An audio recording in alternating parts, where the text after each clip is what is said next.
దానియేలుకు విశ్వాసము దానియేలును రక్షించింది. కొత్త నిబంధన అంతా కూడా 2000 సంవత్సరాల నుంచి ప్రపంచము విశ్వాసం మీద నడుస్తుంది, ఒక నమ్మకం మీద నడుస్తుంది. నమ్మకమైన రాయబారి ఔషధం లాంటి వాడని బైబిల్ సెలవిస్తూ ఉన్నటువంటిది ఉంది.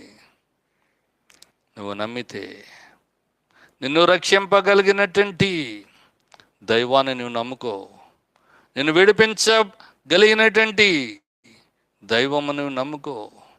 నిన్ను ఎవరైతే విడిపించగలరో నీ బంధకాల నుంచి, ఆ దైవశక్తి ఎందు నువ్వు విశ్వసించు. దేవుడు అంటే మాట్లాడేవాడు, దేవుడు అంటే నీకు సహాయం చేసేవాడు, దేవుడు అంటే నేను నడిపించేవాడు, ఒట్టు తీసి గట్టు మీద పెట్టేవాడు కానే కాదండి. కొత్త నిబంధనలు మనం గమనించినట్లయితే యేసు ప్రభు దగ్గరికి ఎంతోమంది వచ్చినారు. అయ్యా నీకు ఇష్టమైతే నువ్వు శుద్ధుడుగా చేయగలవు అని చెప్తే యేసు ప్రభు చెప్తున్నారు,